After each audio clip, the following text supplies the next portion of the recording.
여러분, 자그마치 8,601개의 다이아몬드가 박힌 전 세계에서 가장 비싼 해골 들어보셨나요? 상업적으로 가장 성공한 작가이자 현대미술의 정의와 시스템을 뒤흔들며 미술사적으로 한 획을 그은 가장 논쟁적인 현대미술의 거장 데이미언 허스트의 아시아 최초 대규모 개인전이 드디어 공개됐습니다. 그의 대표작과 신작 약 70여 점을 선보이는 이번 아시아 첫 대규모 개인전에서 우리가 놓쳐서는 안 될 데이미언 허스트의 베스트 5는 뭘까요? 지금 저랑 같이 만나러 가볼까요?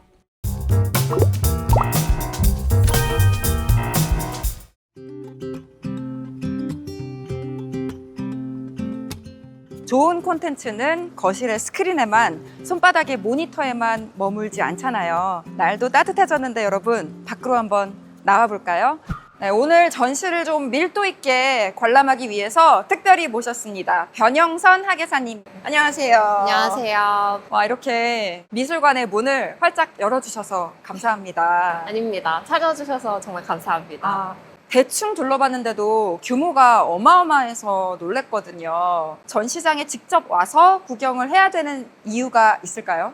직접 와서 보시면 작품이 훨씬 더 강력하고 파워풀합니다. 작가님의 40여 년의 작품 세계를 저희가 총망라하는 그런 전시이기 때문에, 그러니까 20대 초부터 2026년 현재 진행 중인 작품까지 보여주는 그런 전시라고 할 수 있습니다. 저희가 지금 이야기를 나누는 이곳이 조금 시끄러워요. 네. 이 뒤에 이 작품 때문에 이 바람 소리인가 봐요? 네, 지금 모터에서 바람이 계속 올라와서 비치 발리볼을 공중에 띄워놓는 작품인데요. 이거 실제 이제 작가님이 설치한 칼날이에요. 그 칼날 위에서 비치 발리볼이 아주 위험하게 떠 있는 그런 모습을 보여주는 작품이라고 할 수 그러니까 있습니다. 바람이 그치는 순간 공이 떨어져서 터지는 거잖아요. 네, 항상 작품 속에 죽음에 대해서 다루고자 했던 그 이후의 작품들과도 연결되는 작품이라고도 보실 수 있겠습니다. 저는 사실 고백을 하면 데이미안 허스트 하면은 영국에서 가장 돈을 많이 번 아티스트다, 이런 내용으로 좀 강하게 기억을 하는데, 또 유명한 별명이 있잖아요. 현대미술계의 악동? 네. 그 별명이 왜 생긴 건지 별명의 기원부터 한번 거슬러 올라가 볼까요? 그 질문에 답을 드리자면 제가 이 작품을 소개를 드릴 수 있을 것 같습니다. 이게 작가님이 16세에 찍은 사진이에요. 시체 안치소에 미생물학을 공부하던 친구를 쫓아가서 시체 머리 옆에서 빨리 자기 사진을 찍어달라고 요청을 했다고 합니다. 근데 그때 찍은 사진을 자신의 첫 번째 개인전에서 이것을 확대 인화해서 작품으로 이렇게 전시를 하게 되었습니다. 이거를 첫 번째 픽으로 꼽으신 이유가 뭐예요? 삶과 죽음, 그리고 아름다움과 욕망에 대한 그 주제를 계속해서 탐구하는 게 작가의 어떤 작품 세계거든요. 근데 그 작품을 시작하게 된 어떤 출발점이 되는 작품이라고도 할 수 있을 것 같아요.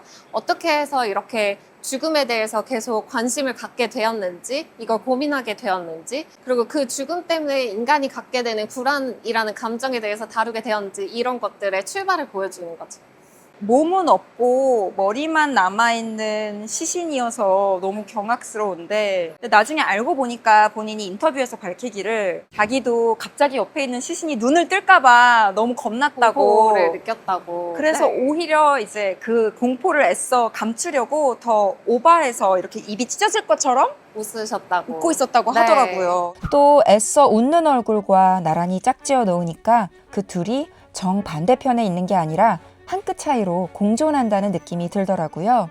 죽음을 삶의 일부로 받아들이고 수용하려는 자세도 느껴지는 것 같고요. 어떻게 보면 전시를 보기 전에 우리가 가져야 하는 태도일 수도 있을 것 같아요. 죽음을 기억하고 이야기하는 이유는 결국 어떻게 살아야 할지를 기억하기 위해서니까요. 놓쳐선 안 될 두 번째 작품, 앞서 봤던 흑백 사진과 같은 해인 1991년에 발표된 허스트의 대표적이고 전설적인 작품으로 호주의 어느 어부에게 부탁해서 상어를 포획한 다음에 그 사체를 통째로 프로말데히드 용액에 넣어 완성했습니다. 자세히 보면 상어가 아가리를 크게 벌리고 다가오는 공포스러운 상황인데, 관람하는 우리는 그걸 보면서 긴박감을 느끼기보다는 당장 나에게 닥친 일이 아닌 것 같은 경험을 하게 되죠. 인간은 본능적으로 죽음을 두려워하면서도 정작 자신의 죽음은 실감하지 못한 채로 살아간다는 역설을 표현했다고 합니다. 저는 이렇게 생생하게 살아있는 것처럼 보이는 이 상어가 사실은 정지해 있고 죽어있는 상태라는 사실이 마음속에 충돌을 불러일으키더라고요.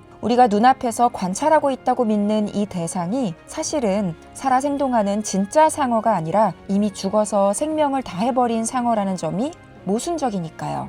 허스트가 이 작품을 발표하자 이게 왜 예술이야? 그냥 수족관에 있는 상어 아니야? 하는 비판이 쏟아졌는데요. 제목을 통해 죽음이라는 개념을 사유하게 만들면서 인간과 상어 모두 결국 비루한 유한성의 존재임을 상기시키고 박제한 상어조차 예술로 바꾸어버린 거죠. 이 작품은 2004년에 어마어마한 낙찰가에 판매되면서 허스트를 생존하는 작가 중 최고가의 작품을 판매한 작가로 등극시켰다고 하네요. 그런데 데이미언 허스트가 단순히 비싸고 인기 있는 작가일 뿐 아니라 1995년 현대미술계 노벨상이라는 영국 최고 권위의 터너상을 수상했을 만큼 현대미술사적으로도 중요한 인물로 인정받는 이유는 YBA를 이야기하지 않을 수 없을 것 같아요.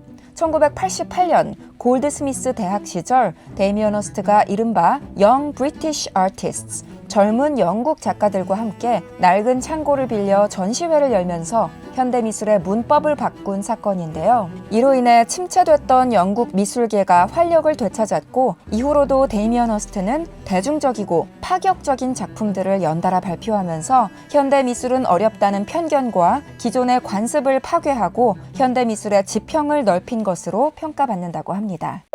그리고 천년이라는 이 작품, 비위가 약한 분들은 주의하세요. 상어와 더불어 논란을 일으킨 데이미언 허스트의 대표작인데요. 눈앞에서 파리에 윙윙대는 소리와 칙칙 살충제 뿌리는 소리가 들리는 것 같지 않으세요? 그런데 제목이 왜 천년일까요? 천년이라는 긴 시간 동안 우리가 겪어온 그리고 앞으로 겪을 탄생과 욕망과 부패 그리고 죽음의 무한 반복을 의미한다고 합니다. 허스트는 이렇게 거대한 유리로 만든 폐쇄적 구조를 자주 사용하는데요. 관객이 그 안의 내용물을 볼 수는 있지만 개입할 수는 없다는 게 특징이죠. 인간의 운명도 마찬가지. 죽음이라는 예정된 결과를 뻔히 앞둔 채 살아가야 하죠.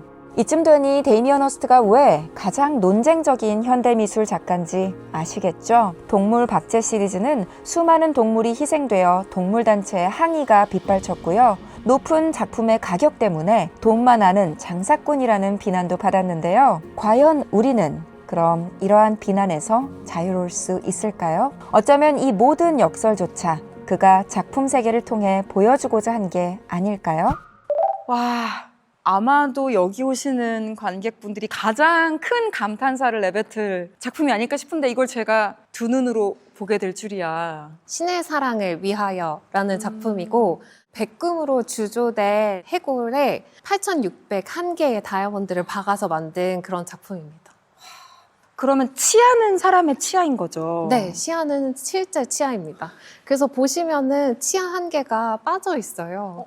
아, 이쪽 오른쪽이 윗니가 빠져 있네요? 네. 백금으로 주조할 때도 본 땄던 그 사람의 치아를 그대로 가지고 와서 그 당시에 처음 공개됐을 때는 너무 충격적이었을 것 같아요. 왜냐하면 우리가 보통 이 다이아몬드라는 거는 정말 자본주의의 정점에 있는 상징이죠. 가장 추앙하는 재료인데 영원을 상징하는 상징물이라든가 뭐 종교적 오브제라든가 이런 걸 치장하는 게 아니라 죽음의 징표를 치장을 한 거잖아요. 그래서 그게 너무 역설적으로 느껴지는데 게다가 제목까지도 For the love of God, 신의 사랑을 위해서라고 하니까 정말 잘 이해를 해주신 것 같아요. 사실 다이아몬드는 영원을 상징하잖아요. 그런 영원을 상징하는 화려한 다이아몬드로 항상 죽음의 모티브로 등장하는 해골을 치장을 했지만 그 화려함 속에서도 죽음을 피해갈 수 없다는 것을 보여주는 거죠. 그 이 중에서 제3의 눈이라고 하는 네. 스컬스타 다이아몬드라는 게 네, 있다고 들었어요. 52.4캐럿이라고. 맞습니다. 그게 저 제일 중앙에 있는 그건가요? 네, 다이아몬드는 런던의 유서 깊은 보석상인 벤틀리 앤 스키너에 직접 의뢰해서 아름답게 세공했는데요. 죽음을 상징하는 해골을 가장 사치스러운 보석으로 덮어버리면서 죽어서도 멈추지 않는 인간의 끝없는 욕망과 삶의 무상함에 대한 성찰을 담아냈습니다. 와, 멀리서 보면 성당 스테인드 글라스처럼 네. 형형색색에 화려하고 예쁜데 이게 가까이 가서 보니까 하나하나가 붓으로 그린 게 아니라 나비의 진짜 날개네요. 네, 나비 날개 위에 이제 광택이 있는 페인트를 사용해서 이제 채색을 한 그런 작품이고 기하학적인 무늬로 이렇게 나비들을 장식해서 만든 작품이라고 할 수 있습니다. 그래서 이렇게 수백 마리의 이런 나비들을 붙여서 죽음이 얼마나 이 순간이 찬란하게 아름다울 수 있는지도 함께 보여주고 있는 것 같고 또 그런 찬란한 아름다움을 이제 믿고자 하는 인간의 욕망도 함께 보여주는 작품이라고 할 수 있습니다. 이 나비 연작은 허스트가 가장 공을 들여온 시리즈 중 하나인데요. 가장 아름다운 순간을 영원히 박제하려는 인간의 욕망을 담고 있는 듯합니다. 쓰러진 나비의 날개로 만든 이 찬란한 무늬는 역설적이게도 죽음이 얼마나 아름다울 수 있는지 보여주고 있기도 하고요. 네, 여기는 MMC의 2층 스튜디오인데요. 데미안 허스트의 런던에 있는 작업실을 그대로 재현해 놓은 공간이래요. 네, 저희가 이 공간을 한번 야심차게 꾸며보았는데요. 네. 작년에 작가님 런던의 스튜디오를 방문을 하게 되었어요. 네. 런던의 템즈강을 바라보는 그 스튜디오였습니다. 저희가 그곳에서 리버 페인팅이라는 이 작품들을 보게 되어서 사실은 작품이 미완성이기 때문에 공개하기가 어렵다고 처음에는 말씀을 하셨었어요. 와, 아직 완성이 안 된 작품들이에요. 네네. 그러면 혹시 이런 런던의 작업실을 아예 떼우는 느낌으로 그 제안을 드렸을 때 작가님도 너무 재밌을 것 같다 라고 해주셔서 사실 저희가 지금 서 있는 이 밟고 있는 바닥도 런던 스튜디오에서 와, 직접 진짜요? 가져온 바닥을 다 떼왔습니다. 와, 그럼 이 물감들도 다 묻어있던 자국 그대로인 거네요. 네. 여기 설치되어 있는 작품들은 아직까지 세상의 빛을 본 적 없는 처음 네, 공개되는 처음 공개되는 미완성 작품들인 거죠. 이거는 토끼 실제 박제한 거죠. 네, 실제 와. 토끼이고 그 토끼가 작품 안에 그대로 모티브로 등장하는 작품입니다. 실제 여기서 쉬시고 작업복도 보시면 항상 작업을 하시고 계시기 때문에 페인트랑 이런 것들이 다 묻어 있는 걸 보실 수가 있습니다. 이거 리버 시리즈 그렇죠. 전혀 다른 작가가 그렸다고 해도 믿을 것 같이 네. 되게 밝고 컬러풀하네요. 네, 앙리 마티스의 그림을 엄청 영감을 받으셔가지고 색채의 마법사. 네, 그런 그림을 그리면서 굉장히 크게 풍경화를 그려보면 어떨까. 왜냐면 작가님도 그 런던에 항상 템즈강을 바라보면서 작업을 하시잖아요. 최근에는 이렇게 3년 동안 이 리버 페인팅 작업에 몰두하면서 작업실에서 그림을 그리고 계시다고 합니다. 저는 이제 느낀 게 이 땡땡이가 작가님의 그 유명한 스팟 페인팅에서 온 게 아닌가 하는 생각이 들거든요. 네, 너무 잘 네, 해석을 해주셨어요. 다른 작품에서도 땡땡이가 등장하기도 하고 그 알약을 상징하는 스팟 페인팅이 여기서도 같이 이어지는 작품이라고 할 수 있습니다. 저기 거울에 사랑해요 대한민국은 네. 작가님이 직접 쓰신 거예요? 네, 작가님이 직접 쓰셨습니다. 저희가 이 거울을 마련해서 네. 작가님한테 말하고 싶으셨던 부분이라든지 이런 문장 같은 걸 적어주시면 어쩌냐고 말씀을 드렸어요. 그랬더니 저희한테 이걸 사랑해요 대한민국 어떻게 쓰는지 직접 물어보셔가지고 직접 페인트로 작업하셨습니다. 시간 내주셔서 감사하고요. 네. 멋진 전시 기획하신 거 축하드릴게요. 아, 감사합니다. 대한민국은 물론 아시아 전체에서 처음으로 열리는 이번 전시, 조금 강렬한 부제가 붙어 있어요. 진실은 없어, 그러나 모든 것은 가능하지. 이는 데미안 허스트의 예술 세계를 관통하는 철학이자 현대 미술이 관객들에게 던지는 질문이기도 합니다. 세상에 정해진 정답, 즉 진실은 없다는 거죠. 하지만 바로 정답이 없기 때문에 그게 무엇이든 우리는 예술로 만들 수 있는 거겠죠.